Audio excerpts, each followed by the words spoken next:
Doctor G Gopakumar, ഏറ്റവും വലിയ പ്രചാരണം ഇതായിരുന്നു. നാഷണൽ എഡ്യൂക്കേഷൻ പോളിസിയും PM ശ്രീയും ഒക്കെ നടപ്പാക്കുമ്പോൾ കേന്ദ്രത്തിന് ചരിത്രം അവരുടേതായ രീതിയിൽ, അതായത് സംഘപരിവാറിന് ആവശ്യമുള്ള രീതിയിൽ വളച്ചൊടിക്കാൻ കഴിയും. അങ്ങനെ കാവ്യവൽക്കരണം, ഹിന്ദുത്വ ഇതൊക്കെ നടപ്പിലാക്കുന്ന രീതിയിലെ കാര്യങ്ങൾ പോകുമെന്നാണ്. ഇപ്പോൾ എന്തായാലും സർക്കാർ NEP നടപ്പാക്കുമ്പോൾ, PM ശ്രീ നടപ്പാക്കുമ്പോൾ സർക്കാർ പിന്മാറിയതിൽ നിന്ന് നമുക്ക് മനസ്സിലാക്കാൻ കഴിയും CPI ഒരു ഇഞ്ച് പോലും പിന്മാറിയിട്ടില്ല. ഈ സർക്കാർ ഇങ്ങനെ പറയുമ്പോൾ ഇതുവരെ പറഞ്ഞ തെറ്റായ കാര്യങ്ങളായിരുന്നു പ്രചാരണം നടത്തിക്കൊണ്ടിരുന്നത് എന്നും സമ്മതിക്കേണ്ടി വരില്ലേ? താങ്കൾ ഇതിനെ ഏത് രീതിയിലാണ് കാണുന്നത്? ഇങ്ങനെ കേന്ദ്ര കരിക്കുലം അതേ രീതിയിൽ പഠിപ്പിക്കേണ്ടി വരുമോ കേരളത്തിൽ?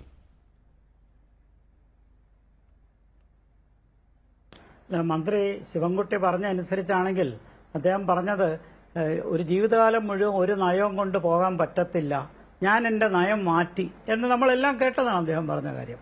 അപ്പോൾ നയവ്യത്യാസം ഇതിനകത്തുണ്ട് എന്നുള്ളതിന് തർക്കമില്ല.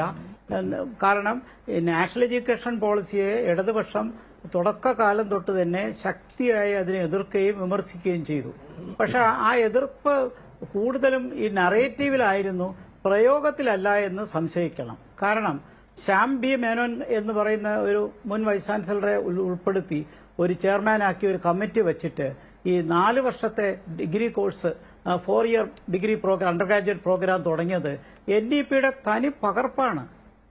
അത് NEPയുടെ പല അംശങ്ങളും ഇവിടെ വന്നിട്ടുണ്ട് ഓൾറെഡി. അപ്പോൾ ഒരു വശത്ത് ഇതിനെ എതിർക്കുകയും മറുവശത്ത് കാവ്യവൽക്കരണമാണ് എന്ന് പറയുന്നതിനകത്തും എത്ര സാങ്കത്യമുണ്ടെന്ന് എനിക്ക് അറിഞ്ഞുകൂടാ. കാരണം ഇപ്പോൾ കമേഴ്ഷ്യലൈസേഷൻ അല്ല പ്രൈവറ്റൈസേഷൻ ആണെങ്കിൽ ഇന്ത്യ മുഴുവൻ പ്രൈവറ്റൈസേഷൻ പോളിസിയിൽ കമ്മിറ്റഡ് ആണ്. ഒരു പരിധിവരെ മാത്രമേ ഗവൺമെന്റിന് ഇൻഫ്ലുവൻസ് ഉള്ളൂ. ഏത് കാര്യം, ടെക്നോളജി തൊട്ട് ഇലക്ട്രോണിക്സ് തൊട്ട് വിദ്യാഭ്യാസം തൊട്ട് ഏത് മേഖലയിലും ആഗോളീകരണ പശ്ചാത്തലത്തിലാണ് നമ്മൾ നിൽക്കുന്നത്. അത് പിന്നെ പബ്ലിക്കിന്റെ മുമ്പിൽ ചർച്ച ചെയ്യുമ്പോൾ ഏറ്റവും വിപ്ലവകരമായുള്ള വർത്തമാനമൊക്കെ പറയാമെന്നല്ലാതെ നടപടിയിലേക്ക് വരുമ്പോൾ ഒരുപാട് കോംപ്രമൈസ് ഇതിനകത്ത് വന്നിട്ടുണ്ട്. ഈ PM ശ്രീയുടെ കാര്യത്തിൽ പോലും ഒരു വലിയ രീതിയിലുള്ള തെറ്റിദ്ധാരണകൾ ഉണ്ടാക്കിയിട്ടുണ്ട് എന്നുള്ളതാണ്. ഇപ്പോൾ ചരിത്രവും പൊളിറ്റിക്കൽ സയൻസും മാത്രമേ പറയുന്നുള്ളൂ. എന്തുകൊണ്ട് മറ്റ് പെഡഗോജികളെ കുറിച്ച് പറയുന്നില്ല? അതിൽ തന്നെ ഇപ്പൊ കേന്ദ്രം നടത്തുന്ന സിലബസ് അപ്പാടെ അംഗീകരിക്കണമെന്ന് PM ശ്രീ പറയുന്നില്ല, അങ്ങനെ നിഷ്കർഷിക്കുന്നില്ല. അങ്ങനെ കേന്ദ്രത്തിന്റെ അടിച്ചേൽപ്പിക്കൽ നയമല്ല. കാരണം നമുക്ക് എല്ലാവർക്കും അറിയാവുന്ന പോലെ വിദ്യാഭ്യാസം കൺകറന്റ് ലിസ്റ്റിൽപ്പെട്ടതാണ്. സംസ്ഥാനത്തിനും കേന്ദ്രത്തിനും അവകാശമുണ്ട്. പക്ഷേ PM ശ്രീയുടെ കാര്യത്തിൽ നമുക്കറിയാം, മൊത്തത്തിലുള്ള സംസ്ഥാനങ്ങൾ നോക്കിക്കഴിഞ്ഞാൽ ഈ നോർത്ത് ഈസ്റ്റേൺ സ്റ്റേറ്റും ഹിമാലയൻ മേഖലയിലുള്ള സംസ്ഥാനങ്ങളും ഒഴികെ ബാക്കി എല്ലായിടത്തും 60% കേന്ദ്രവും 40% സംസ്ഥാനങ്ങളുമാണ് ഈ ഇതിലേക്ക് ഗ്രാന്റ് തരേണ്ടത്. അപ്പോൾ കേരളവും ആ 40% ഷെയറിൽ പങ്കുവഹിക്കേണ്ടതാണ്. ഇനി യൂണിയൻ ടെറിട്ടറികളിലാകട്ടെ 90%. അസംബ്ലികളില്ലാത്ത യൂണിയൻ ടെറിട്ടറികൾക്ക് 100% ഗ്രാന്റും NEPയിൽ നിന്ന് ലഭിക്കും. പക്ഷെ ഒരു കാര്യം ഇവിടെ പറഞ്ഞു ശരിയാണ്, ഇത് ഒപ്പുവെക്കുന്നതോടുകൂടി NEP എന്നുള്ള പ്രസ്ഥാനത്തിൽ ഞങ്ങൾ യോജിക്കുന്നു, അത് നടപ്പിലാക്കാൻ താല്പര്യമുണ്ട് എന്ന് അതിനകത്ത് കമ്മിറ്റഡ് ആണ് എന്നുള്ളതാണ്. അതിന്റെ അർത്ഥം ഈ നമ്മൾ പറയുന്നത് പോലെ ഒരു ഓവറായിട്ടുള്ള ഒരു കേന്ദ്രീകരണം സിലബസിന്റെ കാര്യത്തിലോ അതല്ല ഇനി കാവ്യവൽക്കരണത്തിന്റെ കാര്യം, അവിടെ എന്ത് കാവ്യവൽക്കരണമാണെന്നുള്ളത് എനിക്ക് അറിഞ്ഞുകൂടാ. NEP 2020 വന്നതാണ്. കാരണം പല സംസ്ഥാനങ്ങളും നടപ്പിലാക്കി, പലയിടത്തും വന്നിട്ടുണ്ട്. അവിടെയൊന്നും റേസ് ചെയ്യാത്ത ഇഷ്യൂസ് ആണ് ഇവിടെ പലപ്പോഴും വരുന്നത്. അത് മാത്രമല്ല നിലപാട് അതാണ് ഡോക്ടർ ജി ഗോപകുമാർ. ഇപ്പോൾ നടപ്പാക്കി എന്ന് വെച്ച് പോലും CPM-നും അതിൽ നിന്ന് ഒഴിഞ്ഞു മാറാൻ കഴിയുകയില്ല. അതാണല്ലോ ഗോവിന്ദമാഷ് ആവർത്തിച്ച് പറയുന്നത്, NEP ഞങ്ങൾ നടപ്പിലാക്കില്ല, PM ശ്രീ ഞങ്ങൾ ഒപ്പുവെച്ചു എന്ന്. അതാണ്, അതൊരു വൈരുദ്ധ്യമല്ലേ? അത് നേരത്തെ ജയകൃഷ്ണൻ ചൂണ്ടിക്കാണിച്ച വളരെ ശരിയാണ്. കാരണം PM ശ്രീയുടെ ഒപ്പിടുമ്പോൾ ആ സ്റ്റേറ്റ്മെന്റിനകത്ത് NEP നടപ്പിലാക്കാൻ ഞങ്ങൾ കമ്മിറ്റഡ് ആണ് എന്നുകൂടി ആ സ്റ്റേറ്റ്മെന്റിലുണ്ട്. അതിന്റെ ആ സൈറ്റിലെടുത്ത് നോക്കിയാൽ അറിയാം. NEPയിലോടുള്ള യോജിപ്പ് നമ്മൾ യോജിച്ചുകൊണ്ടാണ് ഇതിലേക്ക് വരുന്നത്. കാരണം NEP ഇല്ലാതെ PM ശ്രീ ഇല്ല.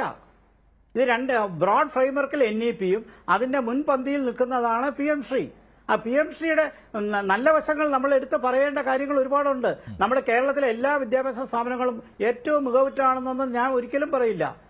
ഇതിനനുസരിച്ച് കുറച്ച് നല്ല ഷോക്കേസ് ചെയ്യാൻ പറ്റുന്ന കുറെ നല്ല സ്കൂളുകൾക്ക് ഏറ്റവും മുന്നോട്ട് പോകാം. പബ്ലിക് ഫണ്ടഡ് സ്കൂളുകൾ, അത് CBSE സ്കൂളുകളല്ല ഞാൻ പറയുന്നത്, സംസ്ഥാന ഗവൺമെന്റിന്റെ പോളിസിയുള്ള, സ്റ്റേറ്റ് പോളിസിയുള്ള CBSEക്കാരെ ഗവൺമെന്റ് ഓഫ് ഇന്ത്യയുടെ സ്കൂളുകളിൽ നടപ്പിലായിക്കൊള്ളും. അത് കാരണം കേന്ദ്രത്തിന്റെ കീഴിലായതുകൊണ്ട്. പക്ഷേ സംസ്ഥാന ഗവൺമെന്റിന്റെ എയ്ഡഡ് സ്കൂളുകൾക്കും ഗവൺമെന്റ് സ്കൂളുകൾക്കും അതിൽ ഷോക്കേസ് ചെയ്യാൻ പറ്റുന്ന നല്ല സ്കൂളുകൾക്ക് ഏറ്റവും നല്ല രീതിയിലുള്ള അടിസ്ഥാന വികസനം, ഡിജിറ്റലായിട്ടുള്ള കാര്യങ്ങളുള്ള പ്രൊമോഷൻ, അധ്യാപകരുടെ പരിശീലനം, എക്സ്ട്രാ കരിക്കുലർ ആക്ടിവിറ്റീസ് എന്ന് തുടങ്ങി 6ഓളം പ്രധാനപ്പെട്ട ഐറ്റത്തിൽ ഇതിൽ മാറ്റങ്ങൾ വരുത്താനുള്ള സംഭാവന കിട്ടും. ആദ്യത്തെ വർഷം ആയിരിക്കും 18 കോടി രൂപ കിട്ടുന്നത്. 5 വർഷം കൊണ്ടാണ് 1 കോടി രൂപ ഒരു സ്കൂളിന് കിട്ടുന്നത്. അപ്പൊ ഇതിന്റെ നല്ല ആശയങ്ങളെ ഒരുപക്ഷെ മനസ്സിലാക്കി കൊടുക്കാൻ എനിക്ക് തോന്നുന്നത്, എന്റെ ഒരു ഗസ് ഇതാണ്, സെക്രട്ടേറിയറ്റിൽ അല്ല തന്നെ നഷ്ടപ്പെടുത്തി. അത് എന്തുകൊണ്ട് നമുക്ക് ആദ്യം തൊട്ട് ചോദിച്ചുകൂടാ? നമുക്ക് എന്തുകൊണ്ടത് ചോദിച്ചു? നമുക്ക് 5 വർഷം തരണമെന്ന് ആവശ്യപ്പെടാമല്ലോ. ഇത് പലപ്പോഴും ഇത്തരം നയങ്ങൾ നടപ്പിലാക്കുമ്പോൾ ബ്യൂറോക്രസിക്ക് ഒരു വലിയ പങ്കുണ്ട്. നമ്മളത് കുറച്ച് കാണല്. ഒരുപക്ഷെ ഡൽഹിയിലിരിക്കുന്ന ബ്യൂറോക്രാറ്റ്സും കേരളത്തിലെ സെക്രട്ടറിയിലെ ബ്യൂറോക്രാറ്റ്സും തമ്മിൽ ഇക്കാര്യത്തിൽ 5 വർഷം കിട്ടുന്നുള്ള ഉറപ്പുള്ളതുകൊണ്ടായിരിക്കും. അല്ലാതെ ഒരു കൊല്ലത്തേക്ക് എന്തിനാ PM ശ്രീ ഒരിക്കലും PM ശ്രീ ഒരു കൊല്ലത്തേക്കായിട്ട് വരില്ല. അങ്ങനെ ഞാൻ വിശ്വസിക്കുന്നുമില്ല. 5 വർഷം